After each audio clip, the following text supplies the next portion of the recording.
This human system in yoga, we look at it as 5 sheaths or 5 layers. 5 layers of body.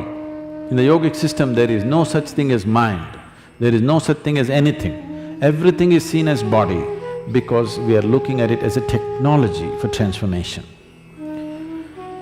These are called Annamaya Kosha, Manomaya Kosha, Pranamaya Kosha, Vijnanamaya Kosha and Anandamaya Kosha. Anna means the food that you've eaten.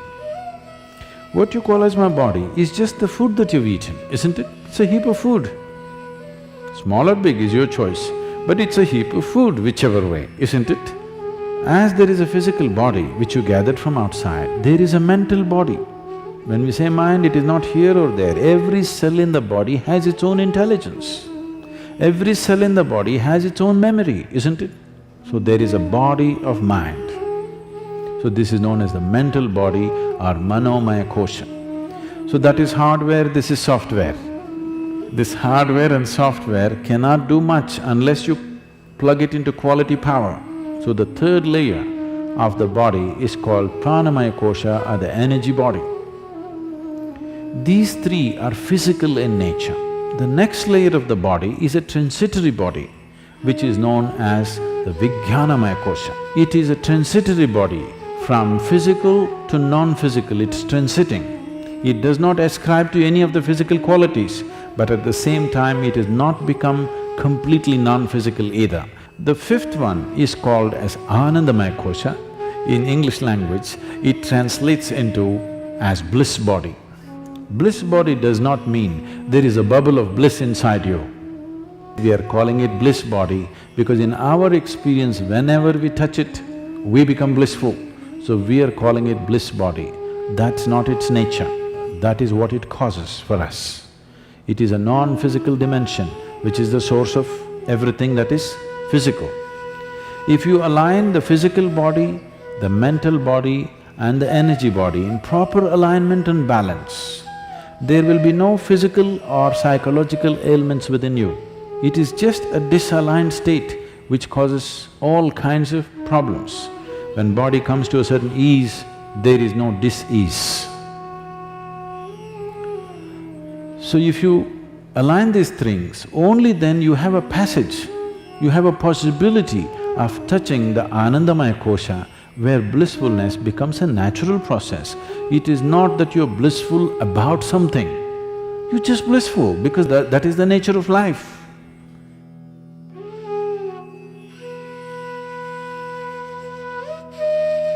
To create health for yourself, there are 3 fundamentals that you need to take care of: food, activity and rest. When it comes to food, one of the most important things that you must be conscious of is, on a certain day when you eat a certain type of food, whatever you eat, you must consciously notice how quickly does it digest and become a part of yourself. Any food that you eat, if it lasts over 3 hours, that means you've eaten bad food and that is something to be either avoided or reduced in quantity. If food moves out of your stomach bag within 3 hours, this means you're eating something that your system can handle efficiently. It may not be the best food, but your system is able to handle it. And between one meal and the next meal, if you create a clear gap of 5 to 6 hours, and in between if there is no other ingestion, you will see the cleansing process in the system on the cellular level, cleansing will happen. This cleansing on the cellular level is most important and significant for a healthful life. So between meals there must be at least 5 to 6 hours of space. If you're over 30 years of age, 2 meals a day, 2 good meals a day will suffice. One in the morning and one in the evening. After the evening meal, before you go to bed, there must be a minimum of 3 hours, and if there is a certain amount of physical activity, not necessarily very heavy or strenuous activity, just simple walking or maybe a dance or something like this, create something for yourself where about at least 20 to 30 minutes there is some physical activity after the evening meal. If you do this, largely your system will be healthy. If one goes to bed with food still inside the stomach bag, a certain level of inertia is generated in the system. This inertia, physiologically, it's like accelerating towards death. Death is ultimate inertia, and if you go to bed with stomach full, one thing is it generates inertia, another dimension is the stomach bag is full means it will create pressure on other organs in the abdomen region. This will also lead to various kinds of health issues. It's very important when you go to bed, again, food has moved out of the stomach bag, that the bag is not heavy to put pressure on. As you sleep in different postures, it should not be putting pressure on the rest of the organs. When it comes to activity, in this brief time, I don't want to give you an exercise regimen. The simple thing that we need to understand is, our body is capable of bending forward, bending backward and twisting sideways on either side. This much activity must happen, whatever we do, in whatever form. If you do classical hatha yoga, that is the best way to do it, scientific way of doing it. If that is not yet in your life, you must somehow make sure every day you bend forward, backward and twist both ways and squat, so that stretching of the spinal column will happen.